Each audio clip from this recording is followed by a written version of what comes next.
لشکر امام میں شامل ہونے کے لیے اپنے والدین کو راضی رکھنا اور ان کی خدمت کرنا ضروری، مگر 21ویں صدی میں تو ایک عجیب مسئلہ پیش آیا۔ وہی سوال آپ کے ذہن میں آئے گا جو سورہ عنکبوت کے اندر جس کا جواب آیا۔ یہ تو ایک عام بات تھی، بڑی اہم بات تھی، لیکن آج 21ویں صدی، آج بڑا عجیب مسئلہ بن رہا۔ آج مسئلہ یہ بن رہا، سب سے پہلے ماں ہے جو اپنے بیٹے سے کہتی ہے داڑھی شیو کرو، ایسی ماں کا بھی احترام کرنا۔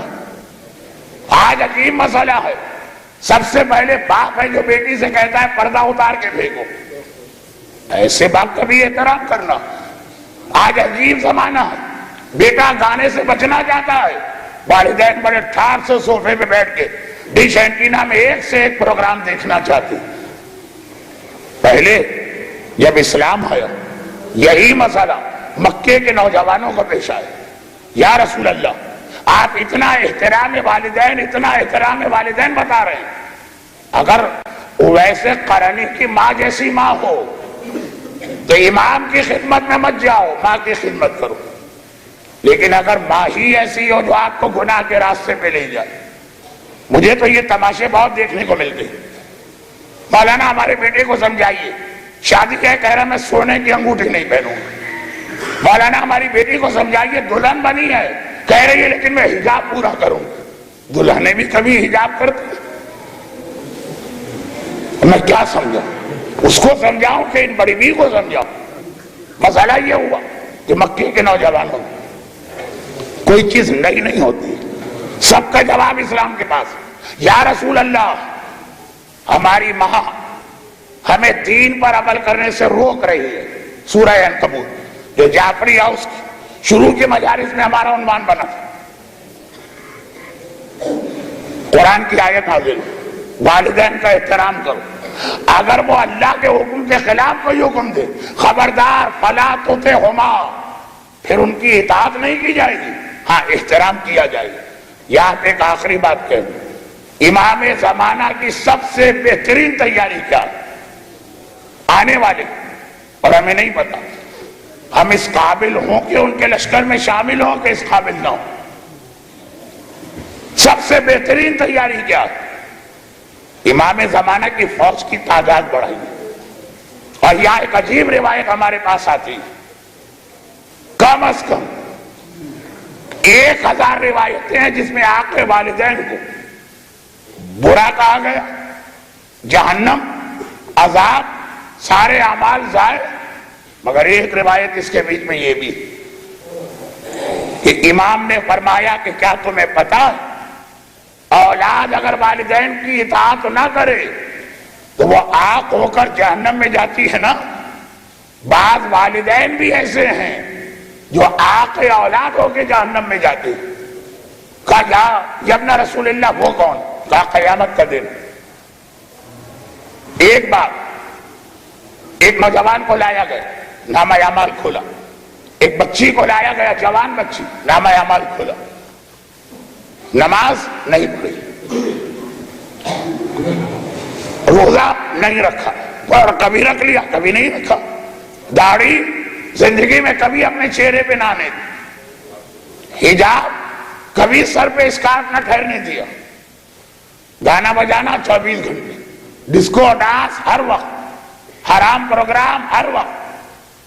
ایک بار نامہ اعمال کھل رہا، ایک ایک عمل کا حساب کتاب، آخر میں فیصلہ ہوا فرشتوں اسے جہنم میں لے جاؤ۔ یہاں تک عام سی بات۔ وہ نوجوان بچی اور بچیاں روکے، کہا خدا بندہ تیرا فیصلہ برا، ہمیں اعتراض نہیں، صرف ایک بات کہ اگر ہم نے گناہ کیا ہے اور ہمیں سزا دے رہا تو جس نے ہم سے گناہ کروایا کیا خولی کا یہ جملہ اللہ قبول کر لے گا جو اس نے مختار کے دربار میں کی کہا تھا؟ مختار نے پوچھا تھا خولی، اگر مجھ میں ہمت ہوئی تو کل میں پڑھوں گا خولی کا پورا واقعہ، ورنہ واقعہ ایسا ہے کہ مومنین برداشت نہیں کر پاتے، ہاتھ جوڑ کے کہتے مولانا یہ واقعہ کبھی مصائب میں نہ پڑھی، ہمت میں ان معنوں میں کہہ رہا ہوں، سینہ اور آواز تو الحمدللہ آپ کی دعاؤں سے کام چل جائے گا، پانی کے گلاس کی بھی انشاءاللہ ضرورت نہیں پڑے گی، لیکن پتہ نہیں آپ برداشت کریں کہ نہیں۔ واقعہ کل جملہ ایک، مختار نے کہا خودی اتنا بڑا ظلم تو نے کربلا میں کیا، کہا کیا کرے، یزید نے حکم دیا تھا۔ مختار نے کہا کہ ایسی باتوں میں کسی کا حکم نہیں مانتے، خلی کو سزا دی گئی، مگر کیا یزید بچ نکلے گا؟ کہ خدا بندہ میں نے اپنے ہاتھ سے تو کوئی ظلم نہیں کیا۔ ارے سارے فساد کی جڑ تو تم ہو، سارے احکامات تو تمہارے تھے۔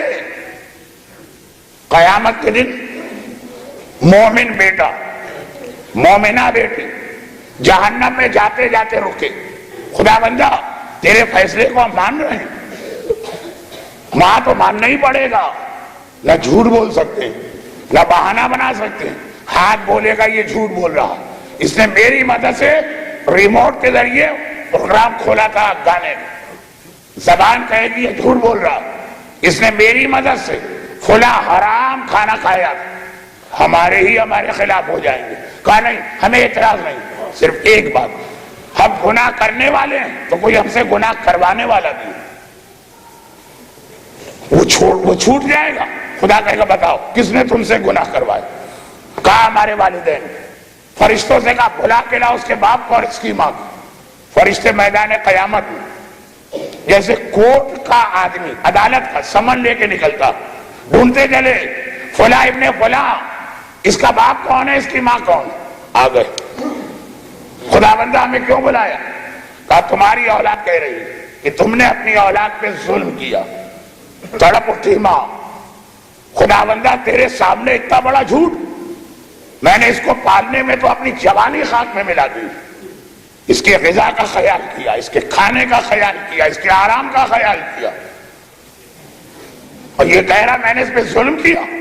باپ تڑپ اٹھے گا، خدا بندہ مجھے کیا چاہیے تھا، 2 گھنٹے محنت کرتا میرا خرچہ پورا ہوتا، 18 گھنٹے جو میں کام کر رہا ہوں اپنی اولاد کی خاطر، اچھے سے اچھا کھلاؤں، اچھے سے اچھا پہناؤں، بہترین انگریزی اسکولوں میں داخلہ کراؤں، پیلے اسکول بھی تو ہوتے ہیں یا شاید یہاں پہ لال اسکول ہوتے ہیں، ہمارے صوبہ سندھ گورنمنٹ کے اسکول جہاں ٹاٹ پر بیٹھ کے بچے پڑھتے ہیں وہ پیلے رنگ کے ہوتے ہیں۔ کہا کہ نہیں اچھے سے اچھے اسکول میں داخل کرایا، یہ کہہ رہا ہے ظلم کیا۔ اولاد کہے گی خدا بندہ یہی تو میری شکایت ہے، میرے باپ اور ماں نے میرے کھانے کا خیال رکھا، بہترین کھلایا، میکڈونلڈ کے ہمبرگر سے کم کی تو بات ہی نہیں کی، کوک اور پیپسی سے کم کی تو کوئی بات ہی نہیں کی، بہترین لباس پہنایا، برانڈڈ، بہترین اسکول میں داخل کرایا، لاہور میں اس سے زیادہ مہنگا کوئی اسکول نہیں تھا۔ یہ سب یہی تو ہماری شکایت ہے۔ 15 کنال کی کوٹھی میں مجھے جگہ دی، لیٹسٹ ماڈل کا کمپیوٹر اور لیپ ٹاپ لا کے مجھے دیا، مجھے دین سکھایا کہ نہیں، قرآن سکھایا، حلال و حرام سکھایا۔ خدا بندہ میں دنیا میں آیا تو میں تو جاہل تھا، جو یہ بتاتے گئے میں سیکھتا گیا۔ پوچھ ان سے کیا مجھے نماز سکھائی، کیا مجھے شریعت سکھائی؟ وہ چیزیں تو سکھائیں جو 70 سال میرے کام آنے والی ہے۔ یہ انگریزی اسکول جس میں آپ پڑھائیں گے اپنے بچوں 30 ہزار اور 40 ہزار کو، کراچی کے اسکولوں کی فیس ہے مہینے کی، ایک بچے کی۔ کتنے سال یہ تعلیم کام آئی؟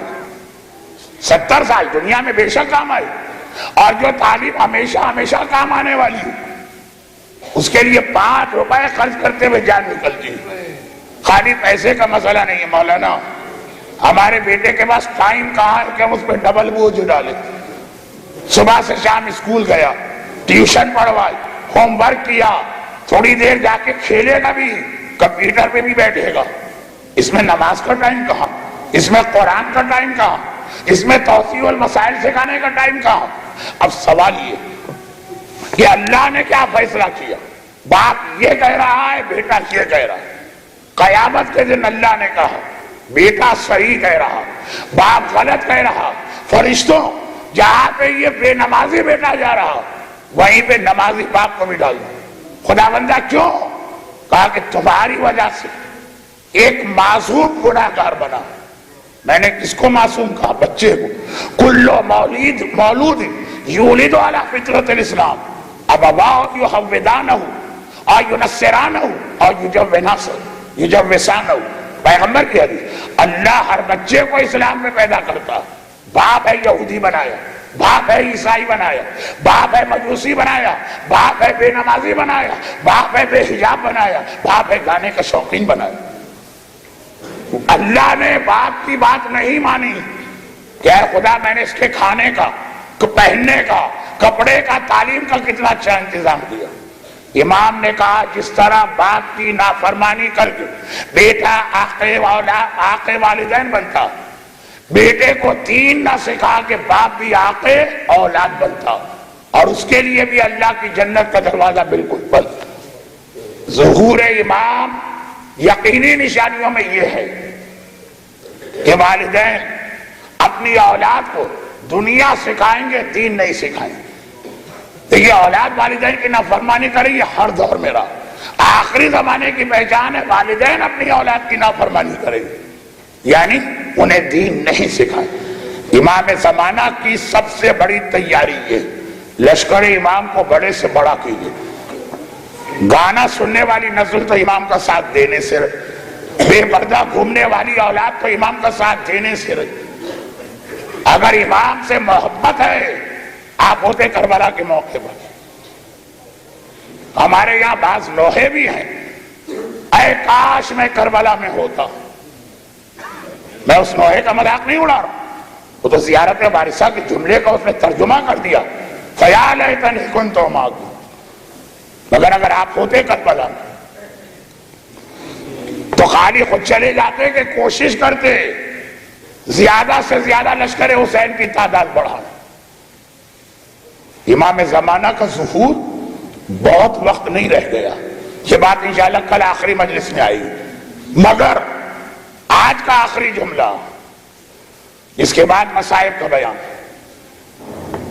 الحمدللہ کسی نہ کسی طرح آج کی مجلس ہو بھی گئی اور 1.25 گھنٹے سے زیادہ کی ہو. یہ صرف آپ کا تعاون اور آپ کا جذبہ تھا کہ میں پڑھتا چلا گیا.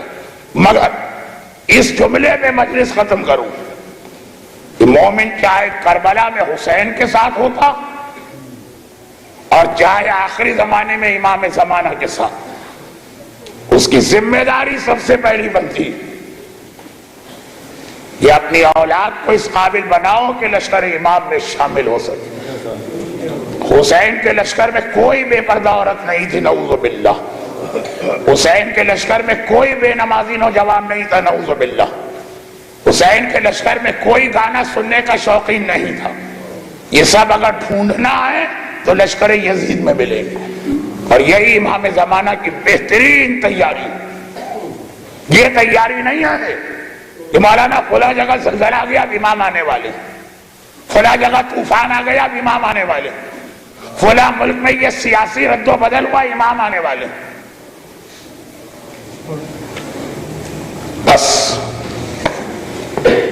جہاں کسی نے کوتاہی کی اپنی اولاد کو تیار کرنے گویا اس نے حق کربلا ادا نہ کیا. برحمتك يا أرحم الراحمين وصلى الله على محمد وآله الطاهرين.